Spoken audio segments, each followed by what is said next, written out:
হাফেজ তো গাজীপুরে আছে তো সব তোমার একটু আসুন জি আসুন তুমি প্রথম একজন হাফেজ একজন লক্ষ লক্ষ কোটি কোটি ডলার খরচ করেছে বাইবেলের হাফেজ তৈরি করার জন্য। যখন শেষ পর্যন্ত পারে নাই তখন তার উদ্যোগ নিয়েছে মুসলমানদের ধর্মগ্রন্থের হাফেজ টাকা কোথায় আসে কয়জন আসে তারা নিজেরা জড়িত করবে। আমেরিকা গোটা পৃথিবী জড়িত করে যে রিপোর্টটা দিয়েছে সেই রিপোর্টটা হলো বর্তমানে মুসলমানদের ধর্মগ্রন্থ কোরআন শরীফের হাফেজের সংখ্যা এই পৃথিবীতে 1,65,00,000। নবী গেছে নবীর কিতাব গেছে, নবী গেছে নবীর মুজিজাও গেছে, নবী গেছে নবীর দিনও গেছে, নবী গেছে নবীর আদর্শ গেছে। এবার বলেন কি দেখে আমাদের নবী মুহাম্মদ রাসূলুল্লাহ সাল্লাল্লাহু আলাইহি ওয়াসাল্লাম দেখতে মনে হয় 2041 পর্যন্ত। আর বাবা আমাদের দেশের হাসিনা হয়েছিল মিশন 41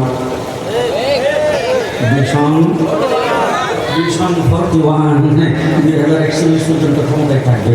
যেখানে ছিলাম তো জেলকে যারা করে শুনলাম শুনে মনটা খুব খারাপ, রাত্রে সাত রাত্রে ঘুম হয়নি। 41 পর্যন্ত ঘুম করে থাকতে হয়েছে। হ্যাঁ হাসিনা যা করতাই তো আবার রাজ্যে একটা যা সকালবেলা একটু মনে মামুন হতে ডাক ডাকলাম শুনছেন তারপর 140 আমার আল্লাহ ডাক ডাকে কি এর মিশন 41 চিন্তা করো মিশন 24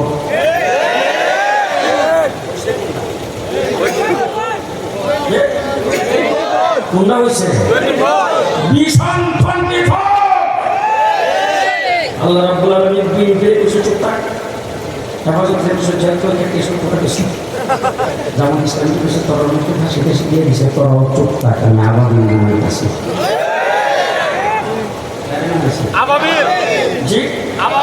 তাকে নামাইছে লিডার দিয়ে সব চলে না, লিডার ছাড়াই সব চলে। চতুর্দিক থেকে একটা আন্দোলন ধর্মের দিকে যাইতেছে। সেনাবাহিনীর প্রধান, নৌবাহিনীর প্রধান, বিমান বাহিনীর প্রধান, পুলিশের প্রধান গেছে ম্যাডামের সামনে। ম্যাডাম তাদেরকে গাইড শুরু করছেন, তোমাদেরকে পদোন্নতি দিছি, তোমাদেরকে এমন সুযোগ সুবিধা দিছি, তোমাদের বেতন বাড়াই দিছি, বোনাস দিয়েছি, রেশন বাড়াইছি, তোমাদের একটা সুযোগ সুবিধা পাওয়ার পরে সব কিছু আমি করছি। এখন আমার দিকে কি করে শিল্প রাখবে? সেনাবাহিনীর প্রধানরা দেখে ম্যাডাম 45 মিনিট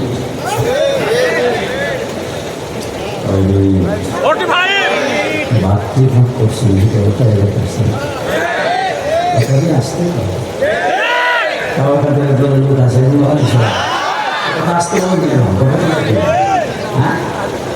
বাসগুলি ফাঁক করছেন কি সুদের দল মা দেখে একটা কোনো খবর হল না, কোনো খবর আওয়ামী লীগ সিদ্ধি করছে ছাত্রলীগ যুবলীগ সব ওষুধ আছে পাশে মরা দরকার। আমার তো মনে হয় সিন্ডিকেটের অত্যাচার থাকলে আওয়ামী শব্দটার মুক্তি উচ্চারণ করবে।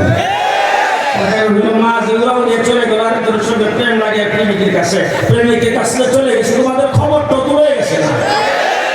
যাওয়ার সময় কথা কইতে হবে আমার কর্মীরা কে কোথায় আছে, যারা জুলুম নির্যাতন করে দিনের পুট রাতে করে আমাদের একটা ক্ষমতায় টিকে রেখেছে। এই তোমরা ভালো থাকতে হবে। এই কথা বললে তো মরলে তো মনে বুঝাইতে এই কথা বলে নিজের যার বাসায় গেছে ভীষণ ভক্তি আল্লাহ তো 24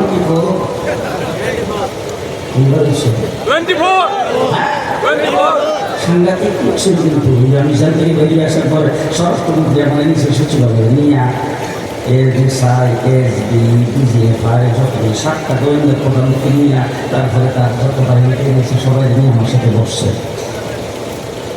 প্রথম শব্দটা তুলে বলছে দীর্ঘদিন আমার ছিলেন কিছু করার ছিল না, এমন একটা ধার্মিক মহিলা পাইবেন কেউ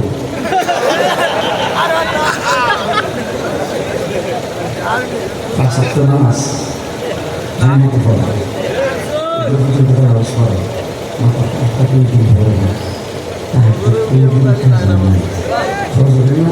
কোরআন না করে কোনো কাম করে না। আমাদের ছিল আমি খালি ভাবতেছিলাম আল্লাহ 1400 বছর আগে হাসিনার কথা জানবো ومن الناس من يقول آمنا بالله وباليوم الآخر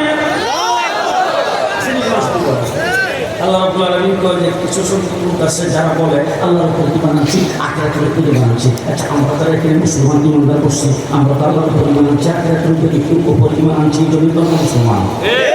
আল্লাহ তাদেরকে তার কি সার্টিফিকেট তাদেরকে দেয় দেখেন, ওয়ামা হুম বিমুমিনিন। আল্লাহ বলেন এরা বেঈমান, এরা মুমিন না। বেঈমান বেঈমান কি কারণটা কি? আখিরাতের উপর ঈমান আনছে, আল্লাহর উপর ঈমান আনছে, এরা বেঈমান হলো কেমনে? আল্লাহ রাব্বুল আলামিন বলেন ইউখাদিউনা আল্লাহ ওয়াল্লাযীনা আমানু। এতটুকু পর্যন্ত ব্যবস্থা করে মাথার মধ্যে কাপড় দিয়া, মাথায় পট্টি ভইরা, তারপর হাত দোসরা নিয়া, সম্পর্কে ফাঁক করিয়া, হাতের সাদাওয়ালা মাসার জিয়ারত করিয়া, তারপর ইসলামের নামে ধোঁকা দিয়া, মানুষকেও ধোঁকা দিচ্ছে, আল্লাহকেও ধোঁকা দিতে চায়। ধোঁকা দিতে চাইছে। এরপরে আল্লাহ বলেন দেখো, ভালো করে শুনে দেখো, ওয়ামা ইয়াখদাউনা ইল্লা আনফুসাহুম। আসলে তারা আল্লাহকেও ধোঁকা দিতে পারে না, আর মুমিনকেও ধোঁকা দিতে পারে না, নিজেরাই নিজে ধোঁকা খেয়েছে, নিজে ধোঁকা খাইছে। কারণ ভরসা করছে কাউকে উপরে, একদিন আগে গেছে ভরসা করছে পুলিশের উপরে, ভরসা করছে আর্মিদের উপরে, ভরসা করছে নৌবাহিনী সেনাবাহিনীর উপরে, কেউ তার সাথে নাই, যায় গেছে 45 মিনিট।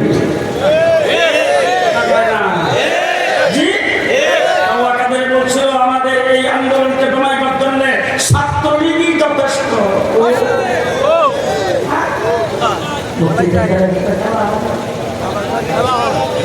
গত 15 বছর পর্যন্ত খেলার মাঠেই ছিলাম, 15 বছর পর্যন্ত খেলার মাঠে ছিলাম।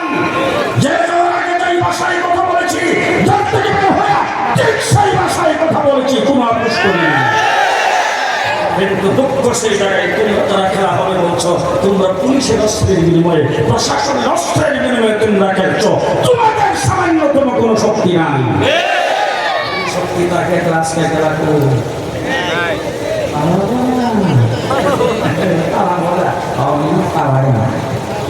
এখন কই গেছিলাম, 1.5 মাস রিমান্ডে ছিলাম, 1.5 মাস। রমজান শরীফের মাস, তারাবির নামাজ ঠিক মতো পড়তে দেরি, কোরআন শরীফ তেলাওয়াত করতে দেরি। 7টা দিন আমাকে নির্যাতন করেছে, রাত্রদিন 24 ঘন্টা বারবার জিজ্ঞাসাবাদের জন্য আমাকে অনুমতি বের করে নিতেন। আর সাক্ষাৎটা হইলেই বলতো তুই পাকিস্তানি না থাকা, তুই পাকিস্তানি না থাকা। তোর হাদিস যুদ্ধ ছিল পাকিস্তানিরা থাকা, তোর সাইকেল হাদিস ছিল পাকিস্তানিরা থাকা, তোর মুফতি আমির ছিল পাকিস্তানিরা থাকা, বাংলাদেশের আকাবির উলামায়ে কেরামের নাম ধরে ধরে বলতো পাকিস্তানিরা থাকা ছিল।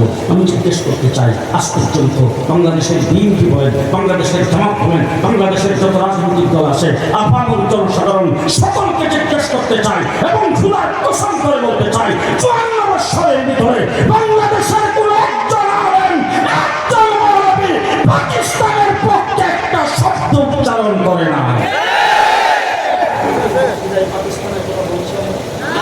কোনদিন মুসলিম ইমাম মিম্বর বিশ্বাস পাকিস্তানের পক্ষে কোনো একটা শব্দ উচ্চারণ করেছে?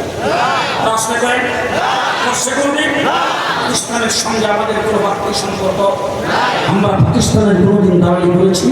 দাঁড়াই করি নাই। বরং তোমরা বক্তৃতায় দাঁড়াই বলছো ভারতের সাথে আমাদের স্বামী স্ত্রীর সম্পর্ক।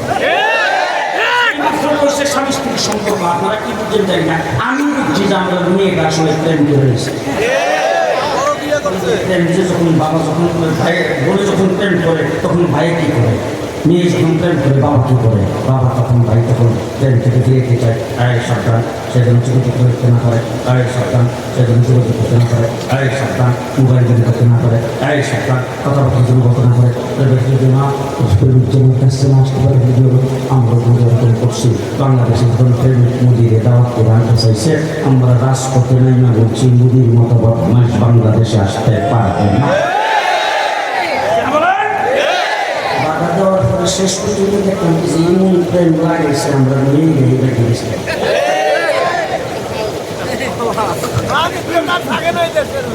পরিষ্কার প্রমাণ হয়েছে আমরা বিদেশের নয়, আমরা কোনো দেশের রাজাকার নয়, তোমরা সবাই ইন্ডিয়ান রাজাকার।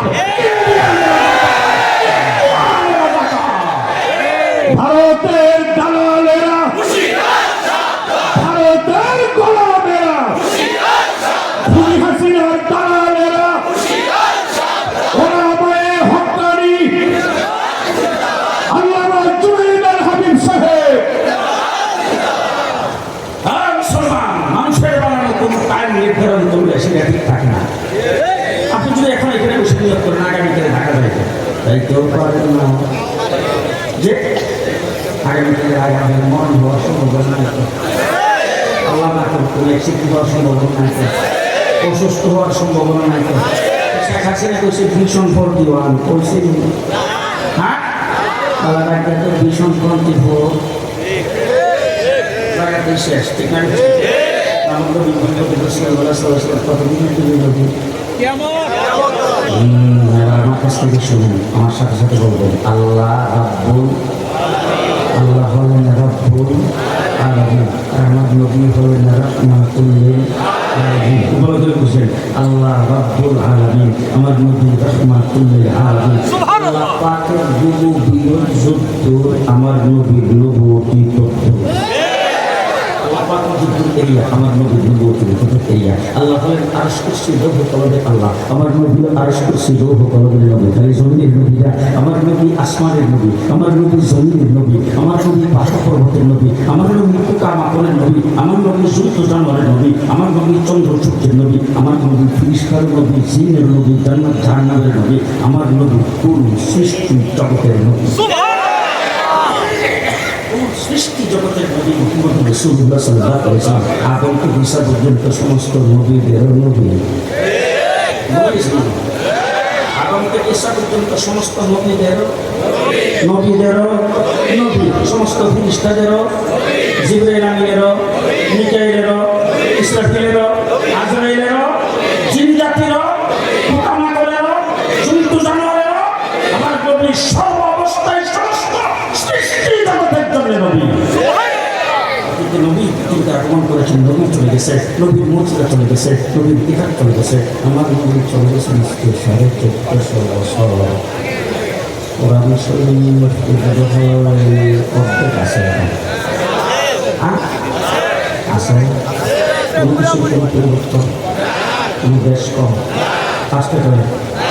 রাসূলুল্লাহ সাল্লাল্লাহু আলাইহি ওয়াসাল্লামের সঙ্গে উজুর খরচ ছিল 140টা, এখন রয়েছে 60টা।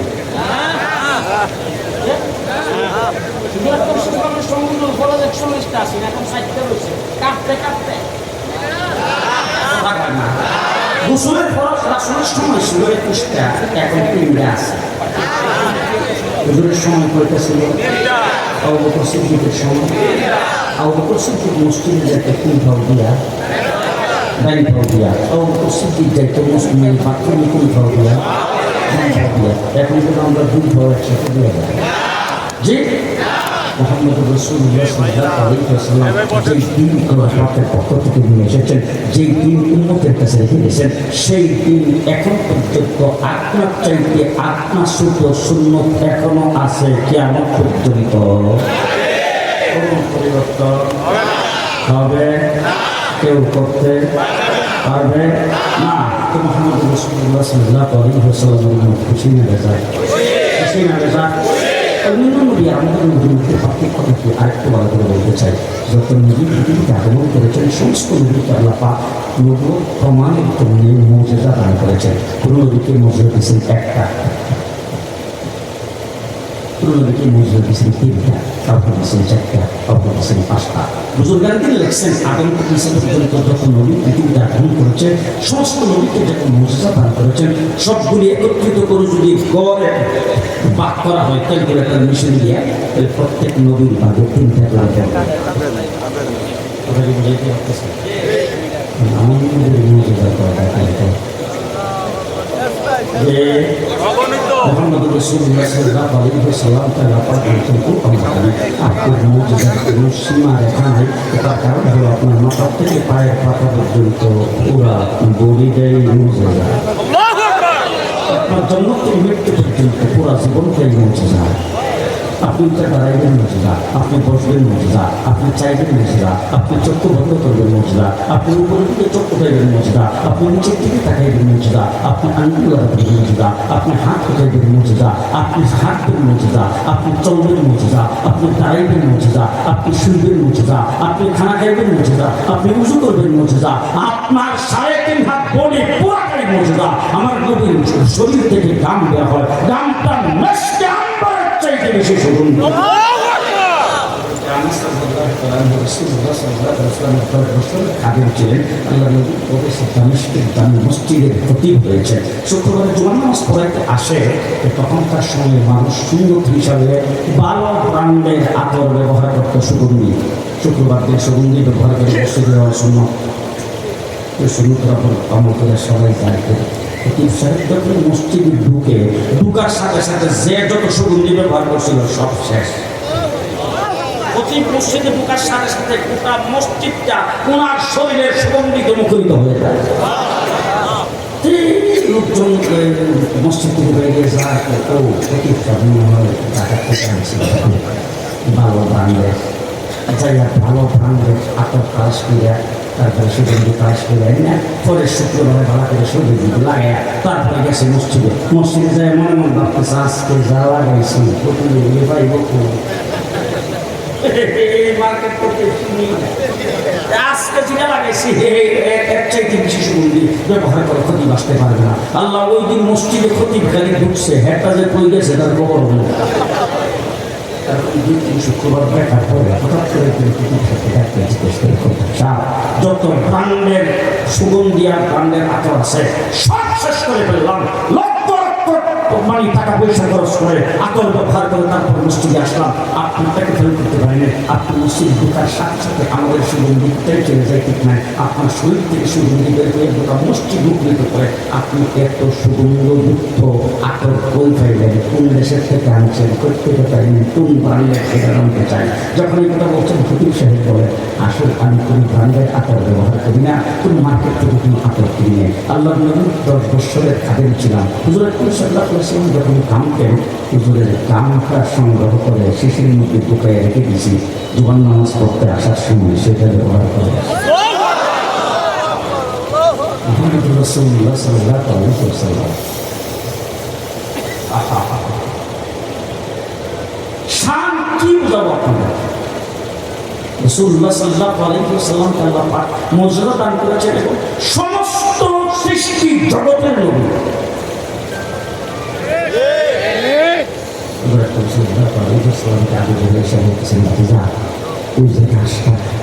এই গাছটা তোমার নবীর সাক্ষী দেয়, মনে করবো তুমি নবী, আল্লাহ নবী এভাবে সাক্ষী ছেড়ে দিচ্ছে। গাছটা সুজা করে মানুষের মতো চলতে চলতে নিজেদের পায়ের কাছে এসে কালিমা পড়তে পড়তে জায়গা আমি যেখানে এসে বলতেছে মানুষের একটা অলৌকিক ঘটনা যদি দেখতাম তাই মনে করতাম তুমি নবী। আল্লাহ নবী জিজ্ঞেস করে তুমি চাষার ঘটনা দেখি জমিনে দেখেন না আসলাম। আমি তো জমিনে কথাই ভাবছিলাম যদি আসলাম দেখা খারাপ হয় না।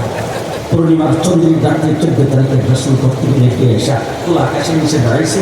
আকাশের চন্দ্রের দিকে হুজুর কোনো মন্ত্র করেনি, টুকটা লড়াই কোনো সুরাকেরাত করেনি, আঙ্গুল দিয়ে এইভাবে ইশারা দিয়েছেন। আকাশের চন্দ্রের 2 ভাগ হয়ে বুঝিয়ে গেল। মুহাম্মদ রাসূলুল্লাহ সাল্লাল্লাহু আলাইহি ওয়াসাল্লাম বলছে যা যদি বলতে পারি সারা রাত্রি বলতে পারবো।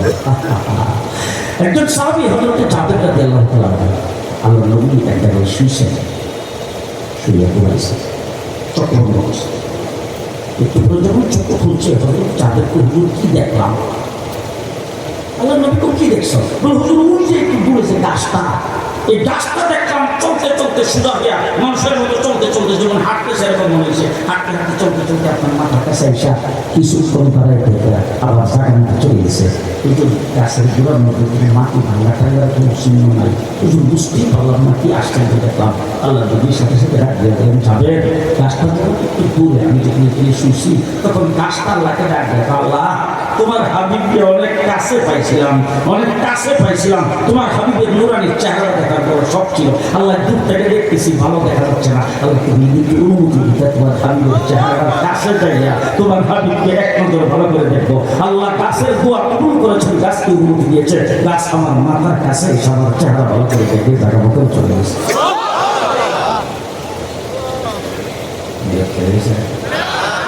হ্যাঁ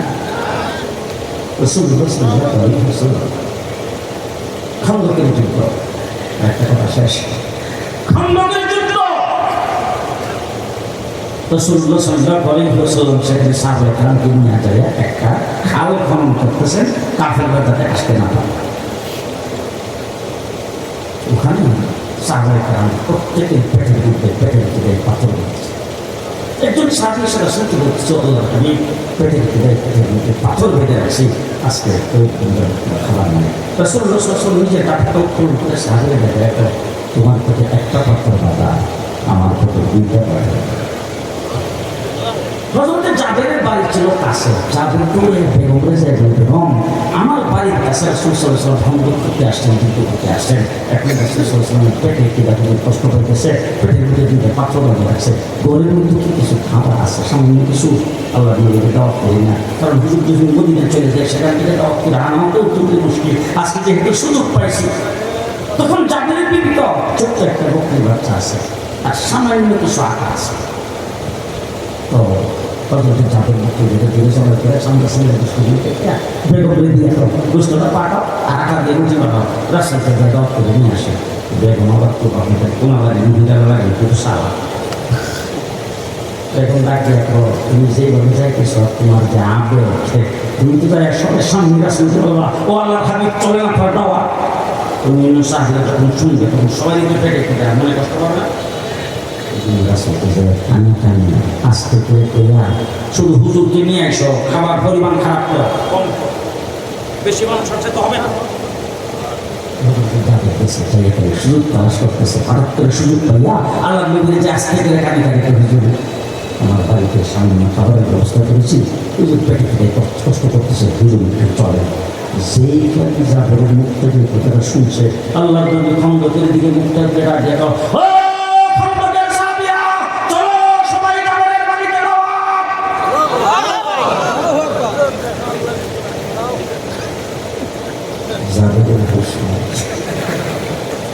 আল্লাহ নবীর পেছনে সামনে সবাই কাঁথার বেঁধে করা হয়েছে সাবের দৌড়াইয়া বেগমরে যায় ডাক দেখো বেগম বাংলার পর্দাটা সরাই দেয় অবস্থা খারাপ বেগম ডাক দেখো কি হয়েছে বলে আল্লাহ নবী সমস্ত সাহাবীকে দাওয়াত করে সবাইকে নিয়ে আমার বাড়িতে আসতেছে এই খাবার পরিমাণ বুঝাই বলছিলাম বলে হ্যাঁ আমি যেভাবে দাওয়াত করার কথা বলছিলাম সেইভাবে দাওয়াত দিয়েছিলাম তুমি যেভাবে দাওয়াত দিয়ে সেভাবে বলছি আর খাবার পরিমাণ অল্প সেটাও বলছি বলে তারপরে কী করছে বলে তারপরে কিন্তু আমাকে কিছু জিগাইবার প্রয়োজন মনে করে নাই আল্লাহ নবী নিজের থেকে সবাইকে দাওয়াত দিয়ে দিয়েছে বেগমের ইমান একটা শক্ত বেগম ডাক দিয়ে একটা দাওয়াত দিয়েছি তোমার একটা চিন্তা বিষয়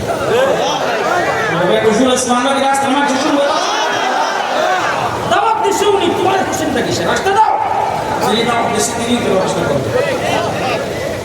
আল্লাহ নবী বাড়ির ভিতর ঢুকে বুঝে ফেলছেন জাবের যে চিন্তা করতেছে আল্লাহ নবী জাবেরকে ডাকতে বলে যাবে পাক হইতেছে কোথায় পাকের ঘরে আমাকে নিয়ে যাও রাসূলুল্লাহ সাল্লাল্লাহু আলাইহি ওয়াসাল্লাম পাকের ঘরে যাই বলছেন যাবে বুঝতে রাখো বুঝির মধ্যে ডাক্তার দিয়ে রাখো ডাক্তারকে ফেলবে না পরিবেশন আমি করবো আল্লাহ নবী সাহাবায়ে নবীর মুখ করে ডাকিয়ে দিলেন সাহাবীরা 10 জন করে আসো 10 জন করে কাতার বেঁধে আসতেছে রাসূল 3টা করে রুটি পরিমাণ মতো গোশত দিতে শুরু করেছেন খন্দকের কুল থেকে 2500 সাহাবী সকলে পেট ভরে খাওয়ার পরে পাঠিয়ে রেখে একটা উনিও পাবে না এক টুকরা গোশত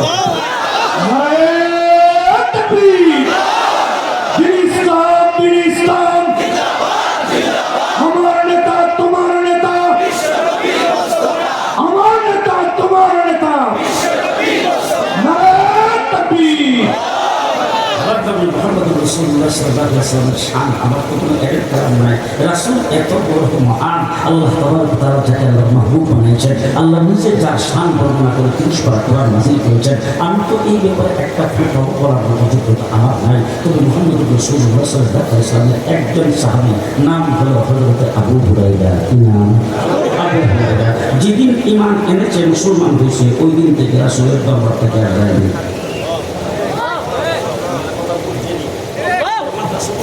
মাহফিলে গেলে তখন পুরস্কার বিতরণ করে যে পুরস্কারের মধ্যে লাস্টের দিক দেখে এখন একটা ছেলেকে পুরস্কার দেওয়া হবে যে ছেলেটা একদিন বছরে একদিন আমাদের বন্ধ করে আবু হুরায়রা হলো ওই পুরস্কার প্রাপ্ত ব্যক্তি যিনি রাসূল সাল্লাল্লাহু আলাইহি ওয়াসাল্লামের দরবারে আইসা মাদ্রাসা আসহাবুস সুফফায় ভর্তি হওয়ার পরে আর একদিনও নাকা করেন আল্লাহ নবী যখন হুজরায় চলে যেতেন রাসূল সাল্লাল্লাহু আলাইহি ওয়াসাল্লাম যখন বেগমদের কাছে চলে যেতেন তখন আবু হুরায়রা বাহিরে দাঁড়িয়ে থাকতো রাসূল যখন বের হতেন তখন বাহিরে থাকতেন তখন আবু হুরায়রার সাথে আসে এই জন্য সবচেয়ে বেশি হাদিস বর্ণনা করেছেন আবু হুরায়রা রাসূলের আসহাবুস সুফফা মাদ্রাসার সাথে বুড়ি খাবারের কোনো ব্যবস্থা নেই আমার কয়েকদিন আগে সামলা করে মাদ্রাসা মাদ্রাসাটা হবে সরকারি, আমাদের দেশে সরকারি মাদ্রাসা আছে তো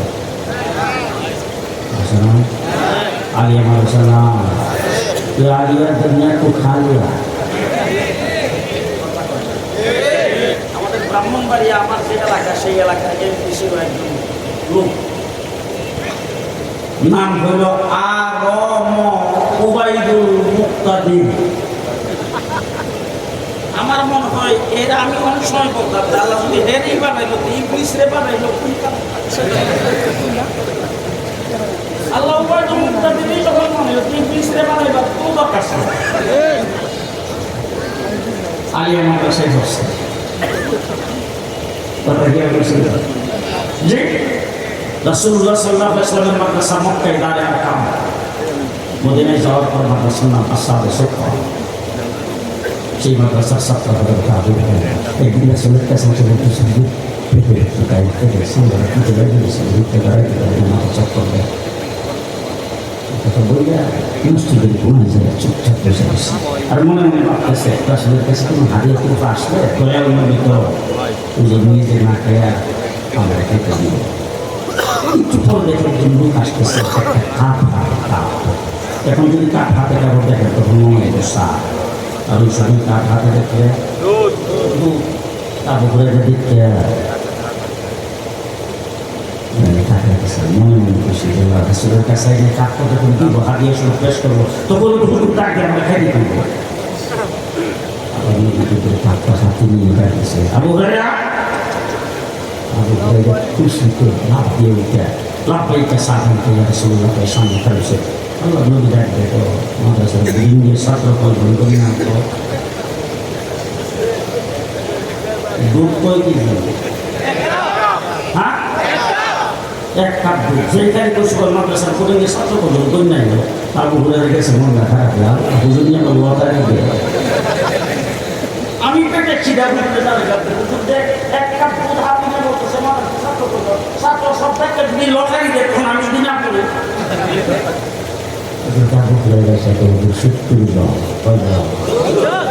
আল্লাহ নবী ডাক দেখো সবাই ডাকো এই না আল্লাহ নবী ডাক দেয় আবু হুরায়রা থেকে কাপটা দিয়ে তো এক সাইডের থেকে সবাই পান করো।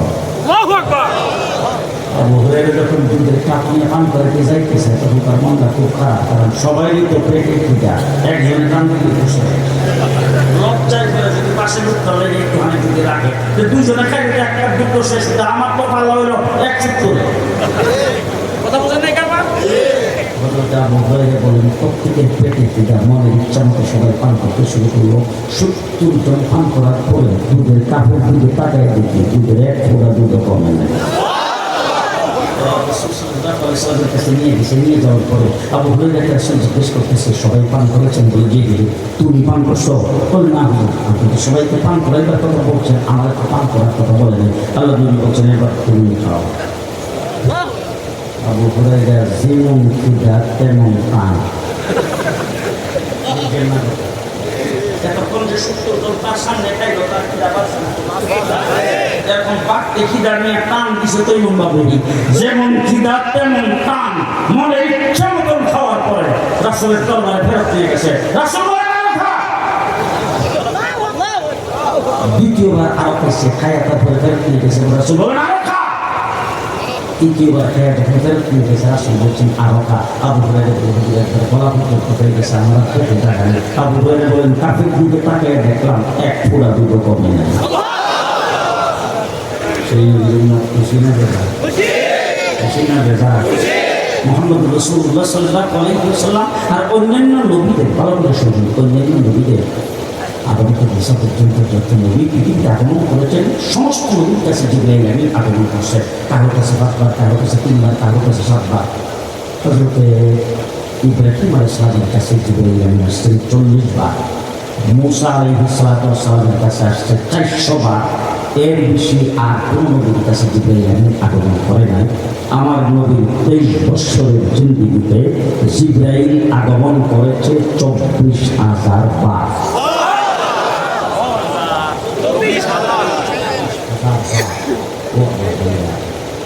সেই নবীর উম্মত, নবী চলে গেছে নবীর দুনিয়া। হ্যাঁ, কতদিন থাকবে? কিয়ামত পর্যন্ত। দিন দিন কমতে থাকবে না বাড়বে? আর আস্তে করে বাড়বে না কমবে? বাড়বে না কমবে?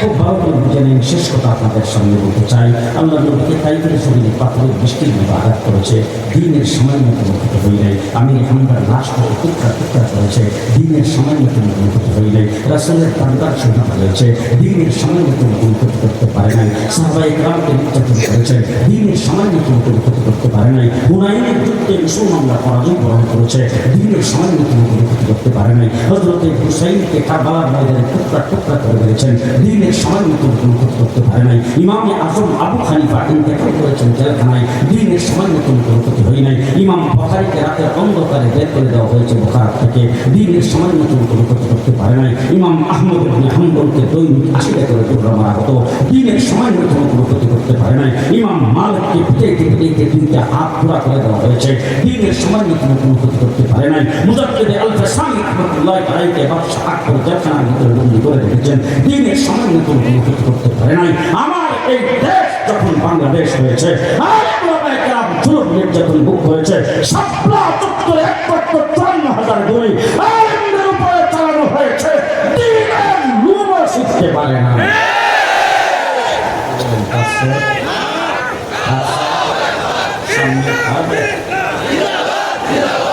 পরিষ্কার কথা আপনাদের সামনে বলে যাচ্ছে, আমাদের দেশটা বাংলাদেশ মুসলমানের দেশ, ঠিক না ঠিক? শেষ কথা আপনাদের সামনে, 54 বছরের বাংলাদেশ সর্বপ্রথম যখন দেশটা স্বাধীন হলো, শেখ মুজিবুর রহমান আয়েশা বলছেন আমার সোনার বাংলা। কিসের বাংলা? একজনের বলি করছে, আরেকজনে হয়েছে, কিছুদিন পরে আরেকজন আসছে, আয়েশা বলছেন সবুজ বাংলা। সবুজ বাংলা কিছুদিন দেখার পরে এর সাথে আয়েশা সবুজ বাংলাও না, সোনার বাংলাও না, আমার হইল নতুন বাংলা। 9 বছরের প্রেসিডেন্ট 10 বছরের জায়গায় কইছে তো যে শেখ হাসিনা এসে তো আধুনিক বাংলাদেশ, কিছুদিন পরে তো মডার্ন বাংলাদেশ, তারপরে তো ডিজিটাল বাংলাদেশ। পদ্মা সেতু উদ্বোধনের সময় বলছেন স্মার্ট বাংলাদেশ, স্মার্ট বাংলাদেশ।